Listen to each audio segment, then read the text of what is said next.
Hello student, यहाँ पे question है a positively charged disc is placed on a horizontal plane. तो चलिए डिस्क बनाते हैं। यहाँ पे ये रही डिस्क, हॉरिजॉन्टल प्लेन पे रखा हुआ है। तो ये डिस्क क्या है? पॉजिटिवली चार्ज्ड है। ठीक है। अब इसके सेंटर से सर्टेन हाइट पे, है ना, इसका जो एक्सिस होगा डिस्क का कौन सा होगा? डिस्क का ये एक्सिस है। ठीक है। अब यहाँ पे क्या होता है, ध्यान से समझिएगा।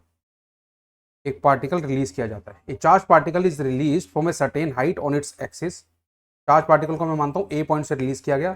इसकी इनिशियल वेलोसिटी 0 है। रिलीज करने का मतलब ये होता है उसको जस्ट ड्रॉप कर दिया वहां से, है ना। Particle just reaches the centre of the disc. Particle यहां तक पहुंचता है।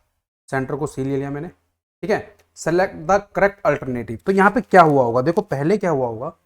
बहुत सिंपल सा कॉन्सेप्ट है। जब वो सेंटर पे पहुंचता है तो उसकी फाइनल वेलोसिटी 0 हो जाती है। इसका मतलब जब पार्टिकल नीचे गिर रहा होगा तो किसी पॉइंट बी तक उसने एक्सेलरेट किया होगा, है ना। ने एक्सेलरेट किया होगा। बात ध्यान से समझिएगा। ये जो चार्ज पार्टिकल, इसका चार्ज मैं कुछ क्यू ले लेता हूँ, चलो कोई बात नहीं, है ना। साइन बताना है, साइन मैं बाद में आपको बता दूंगा। सोचते हैं साइन को भी हम पता करते हैं। ए से बी तक ये पार्टिकल एक्सेलरेट किया होगा। बी पे इसकी कुछ वेलोसिटी मान लेता हूँ बी आ गई होगी, और फिर बी से सी ये रिटार्ड किया होगा। बात क्लियर है? ठीक है। अब पार्टिकल पे कौन से फोर्सेस लग रहे हैं ये बात को समझिए। ठीक है। अगर हम बात करते हैं इस पर्टिकुलर चार्ज डिस्क की, ठीक है, अगर हम बात करते हैं इस पर्टिकुलर चार्ज डिस्क की, तो आप जानते हैं कि चार्ज्ड डिस्क के केस में जो फील्ड आती है वो अवे आती है, एक्सिस पे आती है, नहीं आती। तो इसका मतलब किसी भी पॉइंट पे जब ये पार्टिकल होगा उस पर ऊपर की तरफ मैं मान लेता हूँ मैग्नीट्यूड जो चार्ज का है इस पार्टिकल पे क्यू है। ठीक है। बात क्लियर है? तो इसका मतलब किसी भी इंस्टेंट पे क्या हुआ होगा ये हमको सोचना है। ठीक है। तो यहाँ पे बहुत ज़्यादा पॉसिबिलिटी, अगर एक्सेलरेट कर रहा है तो देखो ध्यान से समझना, इस पर नीचे की तरफ mg फोर्स लगा होगा, पहली बात। ठीक है। और ऊपर की तरफ कौन सा फोर्स लगा होगा? q इंटू ई।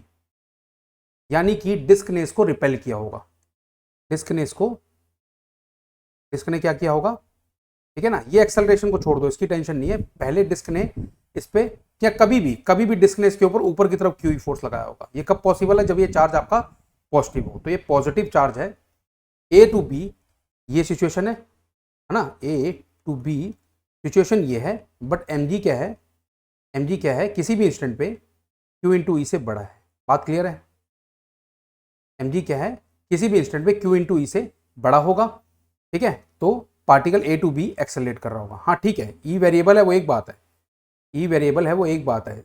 अब जैसे जैसे आप ए टू बी आएंगे ई इंक्रीज करेगा, है ना, क्योंकि पास आता जा रहा है ना पॉइंट। जब आप ए टू बी आएंगे, देखो डायग्राम बना रहे, ये पॉइंट पे इलेक्ट्रिक फील्ड कम होगी, इस पॉइंट पे इलेक्ट्रिक फील्ड ज़्यादा होगी, इस पॉइंट पे और ज़्यादा होगी। डायरेक्शन ऊपर की तरफ ही होगी इलेक्ट्रिक फील्ड की। बट जैसे जैसे डिस्क के पास आएंगे तो डिस्क के कारण उन पॉइंट्स पे इलेक्ट्रिक फील्ड इंक्रीज करती जाएगी। अब बी के बाद क्या होता है? बी पे आके क्या होगा? जो फोर्सेज हैं वो बैलेंस हो जाएंगे। ठीक है। और बी के बाद क्या होगा? अब बी से सी तक होगा ये कि जो आपका एम है वो नीचे ही एक्ट कर रहा है, और नो डाउट क्यू ई ऊपर एक्ट कर रहा है। But B to C Q E जो होगा वो एम से बड़ा हो चुका होगा। बात क्लियर है? ठीक है ना। इसीलिए रिटार्ड कर रहा है। ये बात क्लियर हुई कि ए टू बी एक्सेलरेशन क्यों हो रही है? रीजन यहाँ गिवन है। बी टू सी रिटार्डेशन क्यों हो रही है? रीजन यहाँ गिवन है। ठीक है ना, कि जो अपवर्ड फोर्स है वो डाउनवर्ड फोर्स से ज़्यादा है, और यहाँ पे आके मामला 0 हो जाता है। तो क्या मैं ये कह सकता हूँ कि ए टू बी एक्सेलरेशन हुई है तो काइनेटिक एनर्जी इंक्रीज की होगी सिस्टम की। अब ये इस सिस्टम में आप ध्यान दीजिएगा, सारे के सारे फोर्सेस कंजर्वेटिव हैं। इस सिस्टम में कौन से फोर्सेस लग रहे हैं? ग्रेविटेशनल लग रहा है और इलेक्ट्रिक फोर्सेस लग रहे हैं ना। इलेक्ट्रोस्टैटिक्स के जो फोर्स होते हैं, ठीक है, इलेक्ट्रिक फोर्सेस लग रहे हैं। बात क्लियर है? जो कि फोर्स किस पे लगते हैं? चार्ज पे, जो इलेक्ट्रिक फील्ड के कारण फोर्स लगते हैं। और ये दोनों क्या हैं? Conservative in nature. अगर ये कंजर्वेटिव है नेचर में तो इसका मतलब टोटल मैकेनिकल एनर्जी यानी कि kinetic energy plus total potential energy, चाहे वो पोटेंशियल एनर्जी ग्रेविटेशन की हो, चाहे वो पोटेंशियल एनर्जी इसकी हो इलेक्ट्रोस्टैटिक्स, है ना, ये क्या रहेगी? कंजर्व रहेगी। बात क्लियर है? ठीक है। बात क्लियर है? तो अब ए टू बी अगर काइनेटिक एनर्जी इंक्रीज कर रही है तो जो पोटेंशियल एनर्जी होगी वो डिक्रीज कर रही होगी। और B2C काइनेटिक एनर्जी डिक्रीज कर रही है क्योंकि रिटार्ड कर रहा है ना। तो B2C काइनेटिक एनर्जी डिक्रीज कर रही है, तो जो पोटेंशियल एनर्जी होगी वो इंक्रीज कर रही होगी। ये बात क्लियर है। तो हमारा ये फाइनल कंक्लूजन निकला है। अब हम ऑप्शन चेक करते हैं। Option A, particle has negative charge on it, हम ऑलरेडी प्रूव कर चुके पॉजिटिव चार्ज है, तो ये नहीं होगा। Total potential energy of the particle first increases then decreases, नहीं, ऐसा नहीं हो रहा है। Total potential energy of the particle first decreases then increases, हम यहां पे प्रूव कर चुके हैं। तो ऑप्शन सी करेक्ट है। Total potential energy of the particle continuously decreases, ये भी नहीं होगा। तो हमारा कौन सा ऑप्शन करेक्ट है? Option number C is the correct answer.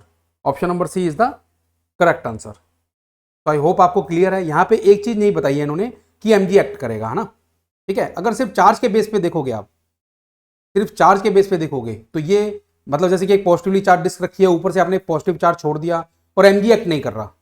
ध्यान से समझिएगा, एक ये भी केस आपको मैं बताता हूँ यहाँ पे। ठीक है, मान लीजिए डिस्क है यहाँ पे, ठीक है, और एक पार्टिकल को आपने यहाँ से ड्रॉप करा दिया। ठीक है, आपने क्या किया, एक पार्टिकल को आपने ड्रॉप करा दिया। ठीक है, बात क्लियर है।